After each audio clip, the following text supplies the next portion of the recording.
Nagkakilala kami ni Maki sa isang resto bar sa may Espanya. Through common friend. Doon pa lang, nakita ko na iba talaga yung pag yung nakita mo yung isang babae na titibok talaga yung puso mo. Sa kanya ko lang nakita yun. Sa kanya ko lang naramdaman.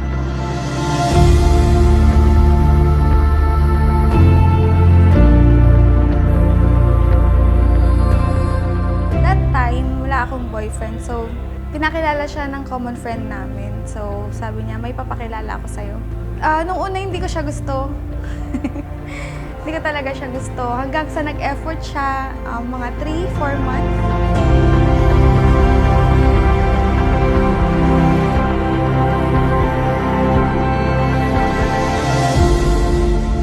Mark at Arlene, ang araw na ito, July 30, 2022, ang magsisilbing pinakadakilang souvenir ninyo ng inyong pagmamahalan at ang katapatan ng Diyos sa inyong mga buhay.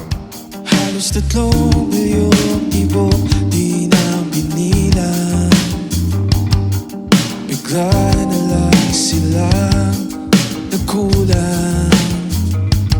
Umalala sa pagtagal ng ating pagsasama. Di ko naman iniinda.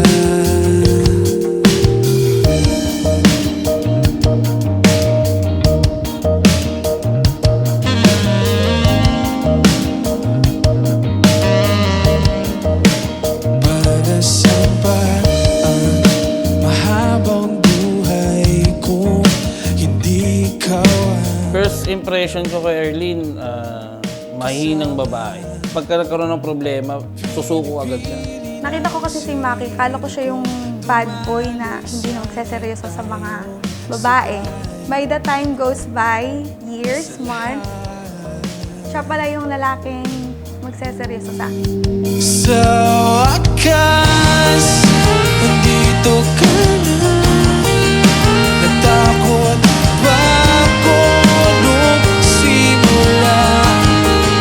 Sa wakas, kapiling ka na. Natakot ba? Tinuruan niya akong maging responsable, maging mature. Kasi nung magkakilala kami, ano lang ako, easy going. Nakita ko yung weakness ni Arlene. Nung may isang problema kami na pinagdaanan, na akala ko give up siya. Nung naging kami, siya yung nagturo sa akin na maging seryoso sa buhay. Hindi ko tinuro sa kanya yun para sabay kaming lumaban sa pagsubok ng buhay na dadaan sa relasyon namin. Mundo ko malabo, kinulayan mo. Maraming pinagdaanan yung relasyon namin. Minsan may gusto nang sumuko, pero lagi pa rin talaga nananalaytay sa amin yung pagiging loyal namin. Gusto ko lang mag-thank you sa'yo kasi tinuruan mo kong magmahal, tsaka magrespeto sa magulang. Tapos ikaw yung laging nandyan para sa akin. Never kang nag-give up sa ugali ko. Ano sasabihin ko?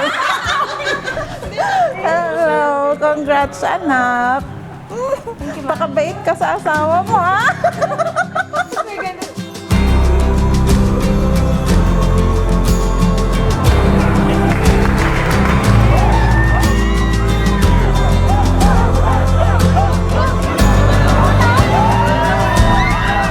Arlene Cayon, handa ka na ba na sumabak sa panibagong yugto ng buhay natin? And thank you. Thank you kasi eto na nga, ikakasal na tayo. Lagi mo sinasabi na hindi ka magbabago, nandyan ka lang.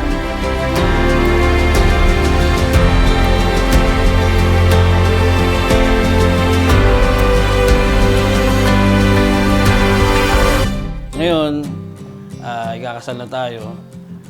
Gusto ko lang malaman mo na walang mababago, hindi madadagdagan pa. Yun, mahal na mahal kita. Alam mo yan.